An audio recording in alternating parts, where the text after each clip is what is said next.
Good morning student. आज हम पढ़ेंगे हिंदी व्याकरण में संधि।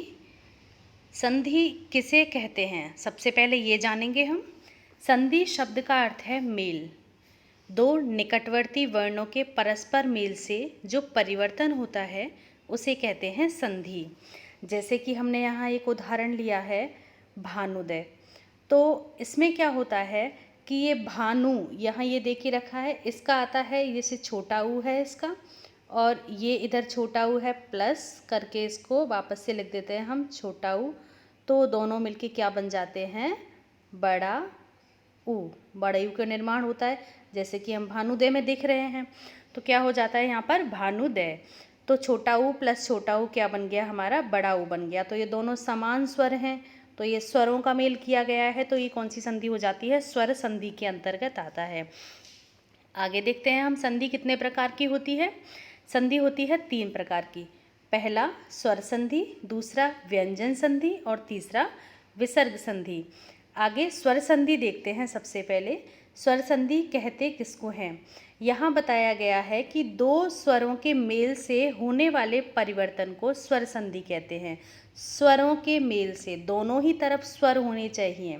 कैसे, जैसे यहाँ है विद्या और इधर है आलय। तो यहाँ हमने देखा कि विद्या, यहाँ जब हम इसका वर्ण विच्छेद करेंगे तो या में बड़ा आ छिपा हुआ है, बड़े आ की मात्रा लगी हुई है, तो यहाँ हो गया। और इधर क्या है, बड़ा आ है, इधर तो बड़ा आ दे के रखा है हमारे लिए, तो इधर हो गया बड़ा आ, इधर बना बड़ा आ। तो दोनों को जब बड़ा आ प्लस बड़ा आ करेंगे तो क्या बन जाएगा, बड़ा आ ही बनेगा, यही बना। अब जब दोनों को जोड़ेंगे हम तो क्या हो जाएगा, इधर तो रह गया विद्य और लय रह गया बीच में, विद्या पर जब लगाई हमने बड़े आ की मात्रा तो क्या हो गया, ये विद्या हो गया, विद्या प्लस आलय विद्यालय हो जाता है। आगे है इसमें स्वर संधि में देखेंगे हम स्वर संधि के प्रकार। प्रकार कितने होते हैं स्वर संधि के, 5 प्रकार की होती है स्वर संधि, जिसमें से हम होता है हमारी पहला दीर्घ संधि, दूसरा गुण संधि, तीसरा वृद्धि संधि, चौथा यण संधि और 5वां अयादि संधि। आगे बढ़ते हैं हम इसमें। सबसे पहले देखेंगे दीर्घ संधि। दीर्घ संधि किसे कहते हैं। हमने पढ़ा था, जब हमने वर्ण पढ़े थे तब हमने पढ़ा था ह्रस्व स्वर और दीर्घ स्वर। ह्रस्व स्वर होते हैं हमारे 4, अ, ई, उ और री, और दीर्घ स्वर जो बच जाते हैं हमारे वो सारे 11 स्वर होते हैं। 11 में से 4 हो जाते हैं अपने कौन से वाले स्वर, ह्रस्व स्वर हो जाते हैं।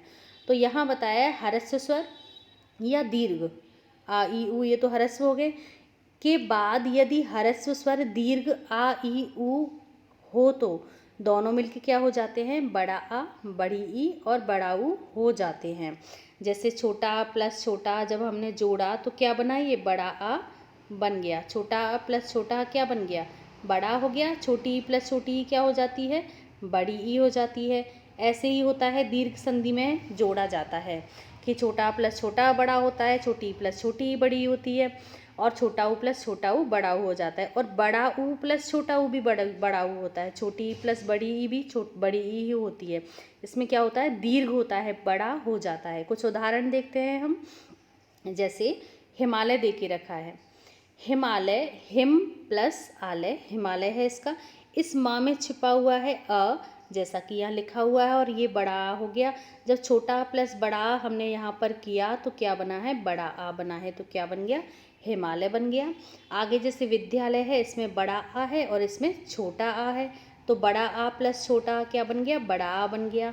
जैसे रवि है, इसमें ई है और यहाँ भी छोटी ई है, तो दोनों को मिला के क्या बना, बड़ी ई बना, तो क्या बन गया, रविंद्र बन गया। आगे मुनीश दे के रखा है, मुनि में छोटी ई की मात्रा है और यहाँ बड़ी ई की मात्रा, छोटी ई प्लस बड़ी ई क्या बन गया, बड़ी ई बन गया। यहाँ महिष, महिष का अर्थ, महिष दे के रखा है, मही बड़ी की मात्रा है, तो बड़ी ई प्लस यहाँ इंद्र है तो छोटी ई की मात्रा हो गई, तो क्या बन गया, ये बड़ी ई बन गया।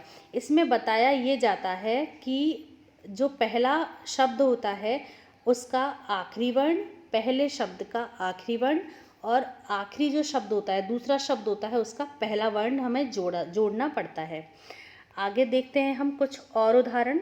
जैसे महिष, बड़ी प्लस बड़ी हो गया, छोटा ऊ प्लस छोटा ऊ बड़ा ऊ हो गया। यहाँ पर लघुर्मी में छोटा ऊ प्लस बड़ा ऊ लघु ऊर्मी हो गया।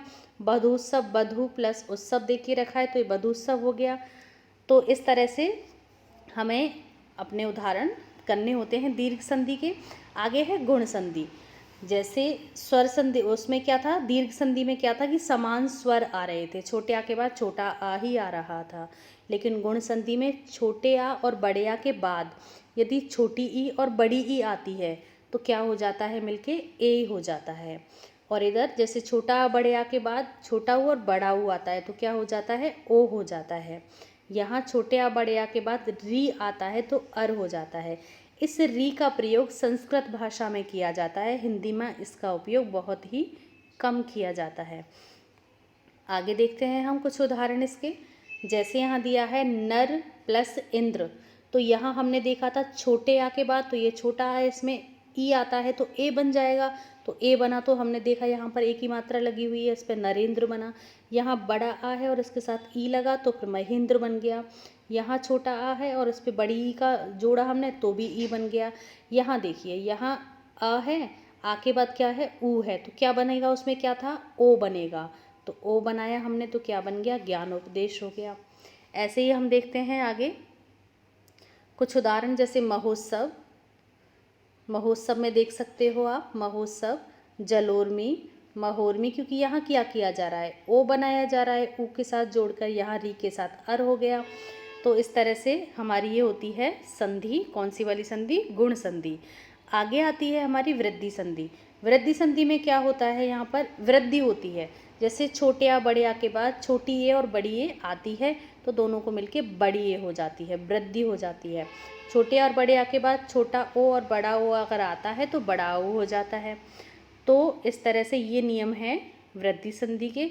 देखते हैं कुछ उदाहरण हम इसमें।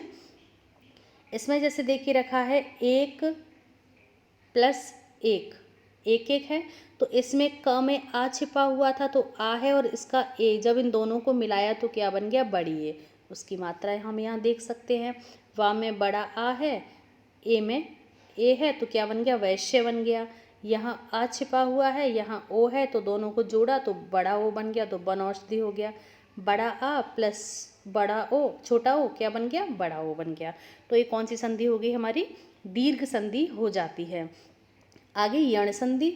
यण संधि का नियम इस तरह से है, इसमें छोटी ई या बड़ी ई के बाद कोई विजातीय स्वर होने पर, मतलब अलग स्वर होने पर ई का, ई के स्थान पर य हो जाता है, ई का या हो जाता है, और ऊ आता है तो उसका व हो जाता है, और री का र हो जाता है। इस तरह से होता है यण संधि में। देखते हैं कैसे होता है, उसका उदाहरण देखते हैं हम। जैसे यहाँ दिया है यद्यपि, तो यहाँ देखा हमने छोटी ई है, छोटी ई दे के रखी है। छोटी ई के बाद क्या देखना है हमें, यहाँ पर छोटी ई के बाद दिया गया है अ। अब हमें बताया था ई का क्या हो जाएगा, ई का य हो जाएगा, तो ये बन गया या यहाँ बीच में। यहाँ भी ई है तो यहाँ भी या बना है बीच में। आगे जैसे दे भी यहाँ ई है, ऊ बताया है यहाँ पर, तो क्या बन गया, व बन गया। अब इसमें कैसे करना होता है, जैसे अन्वय दे के रखा है तो अन लिखेंगे, सबसे पहले हम अन लिख दिया। अन लिखने के बाद में हमें क्या करना होता है, ये जो व है, इस व की मात्रा किसकी थी, बा किससे बना है, ऊ का क्या बना था, व बना था, तो ऊ की मात्रा लगा देंगे हम यहाँ पे। अनु प्लस क्या बन जाएगा, पीछे क्या बचा है, व में आ था तो अ और या तो लास्ट में बच ही रहा है, अनु प्लस आया है, क्या बन गया, अन्वय बन गया। आगे देखते हैं हम। जैसे स्वागत है, सु प्लस आगत, स्वागत हो गया, सु प्लस आगत। यहाँ ऊ था, ऊ का क्या बनेगा, व बनेगा, तो स्वागत बना। यहाँ ऊ है तो व बना है। यहाँ री है तो क्या बना है, री का र, पित्राज्ञा, री का क्या बना है, रा बना दिया गया है। आगे देखते हैं हम अयाधि संधि। इसमें क्या होता है, इसमें ए, आई, ओ, औ के बाद किसी भी स्वर के होने पर, कोई भी स्वर हो सकता है, तो ए का तो अय हो जाता है, ए का क्या हो जाता है, अय हो जाता है। बड़ी ए का आय हो जाता है, ओ का अब हो जाता है, और बड़े ओ का आब हो जाता है। ए अगर स्वर आता है तो उसका अय हो जाता है। देखिए कैसे, उदाहरण में देख लेते हैं हम। जैसे हमें उदाहरण दिया गया है, नय प्लस अन मतलब नयन दे के रखा है, तो यहाँ ए आया है तो ए का क्या बताया था, अय हो जाएगा। और अ तो हमारे लिए दे के ही रखा है तो क्या बन गया, नयन बन गया। क्योंकि न में से ए की मात्रा हट गई, ये न आ जाता है इधर और इसका अय आ जाता है, नयन। गय है तो बड़ी ए है तो आय बन जाएगा, छोटा ओ है तो अब बन जाएगा और बड़ा ओ है तो आब बन जाएगा। इस तरह से यहाँ देख ही रखा है। तो गायक, नायक, पवन, इस तरह से शब्द जो आते हैं हमारे, वो कौन सी संधि के अंतर्गत आते हैं, अयादि संधि के अंतर्गत आते हैं। अब देखते हैं हम व्यंजन संधि। व्यंजन संधि आती है किसी व्यंजन का या स्वर से मेल होने पर, किसी व्यंजन का व्यंजन से या स्वर से मेल होने पर जो परिवर्तन होता है उसे कहते हैं हम व्यंजन संधि। दूसरी संधि आती है आपकी, जैसे यहाँ पर कुछ उदाहरण देख लेते हैं पहले।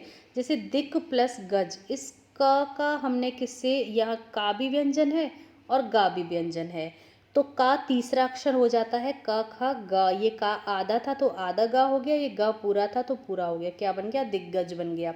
यहाँ भी का ग बनेगा, चा छ ज, तो चा का क्या बन गया, ज बन गया।